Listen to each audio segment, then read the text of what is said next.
Jadi membangun bisnis itu pada dasarnya mudah kalau Anda ikutin sistemnya step by step.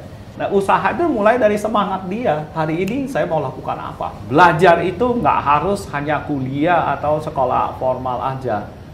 Ya, biarpun Anda udah MBA segala pun, udah lulus, Anda tetap belajar. Membangun bisnis itu mudah bersama Coach Syahyadi Kurniawan. Assalamualaikum warahmatullahi wabarakatuh, pemirsa Niaga TV yang berbahagia. Senang sekali kita berjumpa.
Tahun pertama 80% tuh rontok. Ya. 80% tuh rontok hilang aja. Bahkan ada yang 3% lebih rontok lebih banyak. Jadi yang survive hanya 20%. Ya. Setelah diikutin yang 20% ini, setelah 5 tahun lagi 80% dari 80% dari 20% itu ngilang lagi. Jadi dalam 10 tahun memang tingkat mortalitas pebisnis itu tinggi sekali. Yang hidup itu 3-4% dari awal 10 tahun itu. Dan setelah diterusurin, penyebab utamanya apa? Capek. Masalah yang sama berulang-ulang aja gitu loh. Akhirnya banyak yang bilang sangat tergantung siklus ekonomi, lagi bagus ya. Kemarin kita udah cerita dapat momentum bagus gitu loh. Lagi momentum yang jelek, lemes gitu loh. Ya, bolak-balik begitu. Ya, perusahaan istilahnya nggak besar-besar. Capek. Akhirnya udah aneh. Apakah kembali lagi makan gaji atau apa? Dan itu siklus itu berulang di dunia ini. Dan saya yakin itu juga terjadi di Asia atau di negara kita juga. Banyak sibuk-sibuk, tapi setelah 5 tahun tanyain masih usaha yang sama, enggak, udah lain. Udah ganti lagi ya? Ganti lagi. Itu biasanya berdasarkan memang trennya atau bagaimana Coach itu? Ada biasanya? penyebabnya. Penyebabnya? Ya. Okay. Di pelajaran lebih dalam lagi penyebabnya adalah frustasi yang itu. Karena nggak ketemu ngenoknya. Bahkan sekarang siklus bisnis itu udah semakin cepat dengan ada mass media, digital marketing dan sebagainya. Memang kompetisi itu akan ketat sekali. Ya, ada buku klasik sekali yang disebut Good to Great, ya. Itu Jim Collins mengadakan survei, rata-rata perusahaan di dunia ini nggak tahan lebih dari 25 tahun. Kalau kita diambil garis benang merahnya, 25 tahun itu sebenarnya adalah masa aktifnya si business owner tersebut, business founder tersebut. Dia punya ide yang kemarin kita sebut memenuhi semua kriteria, dia benar-benar fight, bisnis itu berkembang, membesar. Ya, sampai satu saat dia mau pensiun atau capek, itu perusahaannya slow down. Karena kompetisi yang begitu ketat dalam usaha tidak memberikan kesempatan Anda untuk slow down. Yang kemarin kita ngomong ambisius juga. Kalau kamu bilang udaan, kamu boleh bilang udaan, kamu udah pasti di catch up sama kompetitor. Meleng sekali, sedikit kamu hilang. Ya, itu adalah hukum alam. Nah, hanya segelintir perusahaan yang sukses yang bisa membawa generasi ke generasi. Iya. Itu hanya faktornya itu biasanya yang menyebabkan pengusaha itu sukses itu bagaimana, Coach? Melewatinya. Ya, kita lewat fase per fase dulu. Pertama, dia mesti ngerjain sesuatu awal Anda mulai suatu perusahaan adalah Anda mengerjakan sesuatu yang unik, yang memenuhi keinginan masyarakat. Biasa kita bilang closing the gap. Ada peminatnya, ada suppliernya, Anda di tengah. Jadi Anda nambah nilai, tambah di tengah itu. Ya, dan setelah itu kamu closing the gap, apakah talenta Anda di situ? Kalau talenta Anda di situ, selalu Anda bisa menaikkan nilai tambah di gap tersebut. Langganan makin suka dengan Anda. Dengan passion yang tinggi, Anda pasti bisa membangun perusahaan itu. Tapi setelah itu next, Anda mesti mengadakan introspeksi untuk ngecek SWOT analisis. Ya, sebenarnya itu diambil dari strategi Sun Tzu juga. Mengatakan apa? Sun Tzu mengatakan apa? Tahu diri sendiri, tahu lawan, Anda tidak akan dikalahkan.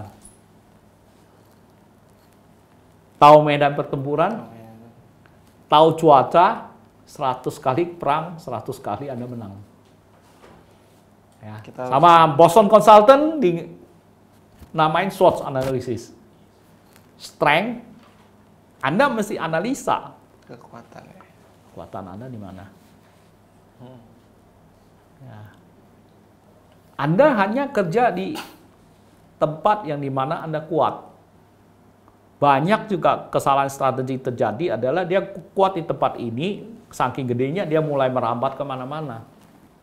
Ternyata itu nggak kuat, itu mana jadi bumerang dimakanin, jadi cost yang makan kekuatan. Kita buka perusahaan baru malah itu karena kita nggak kuat di situ, atau passion lu nggak di situ, asal ikut-ikutan. Ya. Setelah Anda tahu kekuatan Anda tentu mesti mengetahui kelemahan Anda. Kekeliruan banyak orang adalah kita habis terlalu banyak waktu untuk memperbaiki kelemahan kita. Apakah sebagai manusia, apakah sebagai perusahaan. Dan itu wajar-wajar aja. Padahal setelah dicek secara psikologi, mengapa Anda lemah di situ? Memang talenta Anda nggak di situ. Passion Anda juga nggak di situ. Jadi kamu memaksa suatu kehendak yang melawan hukum alam misalnya, melawan Anda sendiri-sendiri.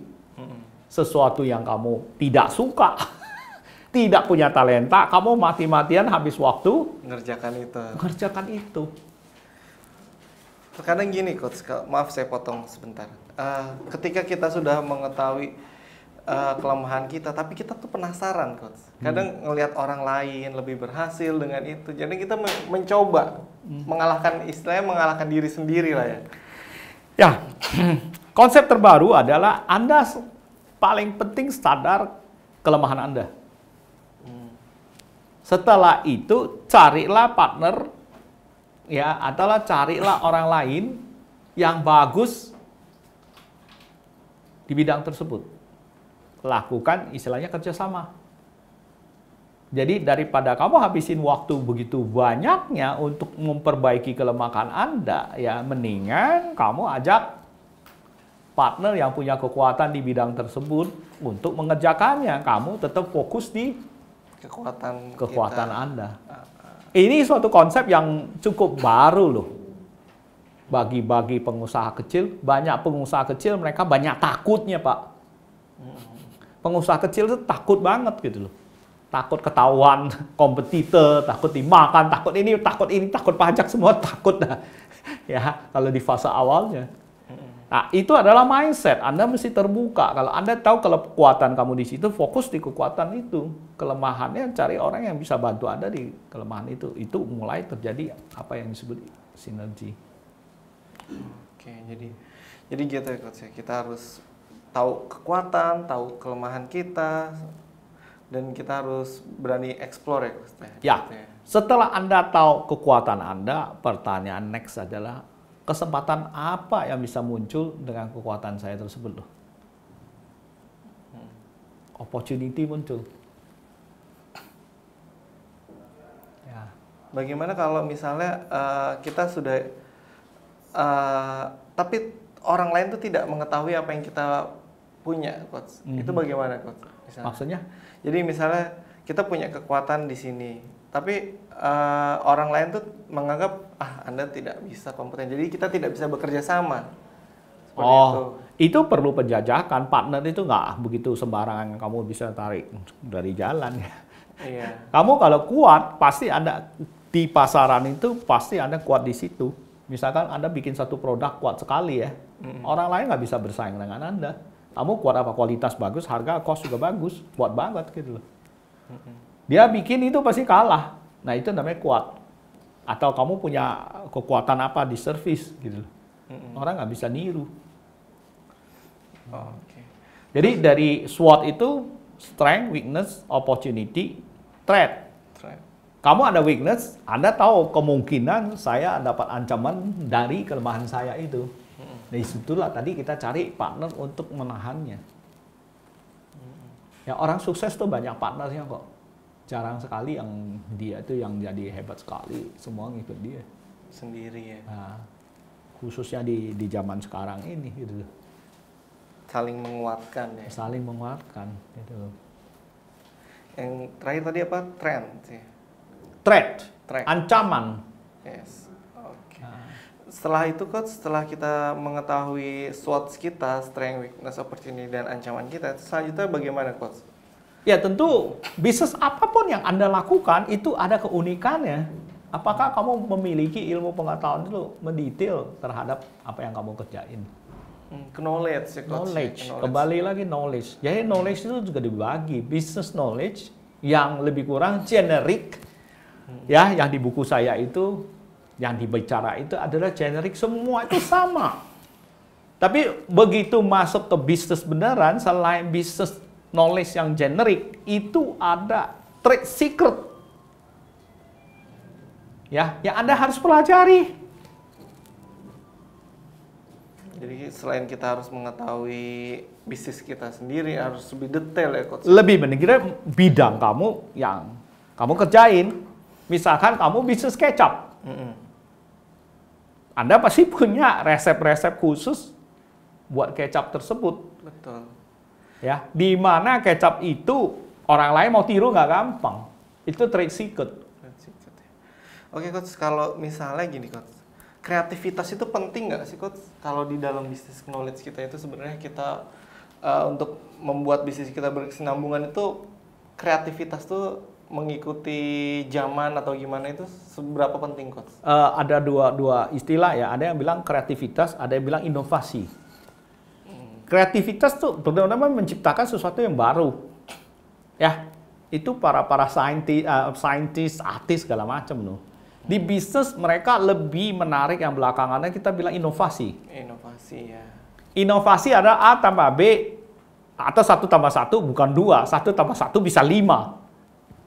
Jadi pakar kayak Steve Jobs di Apple itu dia tuh nggak kreatif, dia inovasi. Ya ini komputer Apple ini digandrungin jadi tren segala macam. Sehingga dia nggak ciptain komputer, dia nggak gabungin semua teknologinya, dia bikin Anda benar-benar jatuh cinta terhadap produk dia. Jadi di bisnis kita lebih menarik untuk mengomong inovasi daripada kreativitas. Inovasi, tapi kreativitasnya mereka nyemplung di bagian penciptaan, di R&D murni. Jadi kita harus selalu berinovasi ya, karena memang zaman terlalu cepat ya, Coach, zaman sekarang ya. Ya, misalkan Anda ngomong patent, zaman dulu lu satu patent, ya kalau nggak salah itu patent bisa 100 tahun loh. Itu ball bearingnya SKF yang nemuin.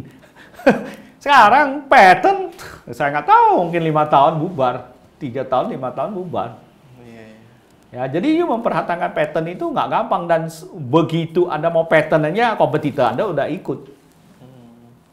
Ya, begitu patent Anda selesai, orang udah masuk. Jadi memang cepat sekali. Cepat sekali. Apalagi di bidang teknologi ya. Wah, Coach, itu jauh-jauh lebih cepat sekali. Nah, itulah memang kenyataannya kalau Anda mau bisnis. Jadi bisnis itu memang nggak santai. Jadi memang Apa bilang bisnis santai, tapi bisnis itu challenging dan enjoying gitu loh. Oh, ya itu yang menarik. Gitu loh. Kalau kamu dapat hasilnya di level tertentu, Anda selalu santai. Balik lagi, bisnismen itu apa? Nggak punya bos, nggak ada yang bisa perintah Anda. Jadi kesimpulannya kita setelah mengetahui kelemahan, kekuatan, kita berinovasi. Ya dari situ ya Coach, kita mulai bisa belajar untuk melanggengkan bisnis kita. Iya, next step. Next step berikutnya. Oke Coach, kita break dulu Coach, Oke, karena ya. kita ada Sampai iklan ketemu. yang mau lewat dulu Ya. Coach.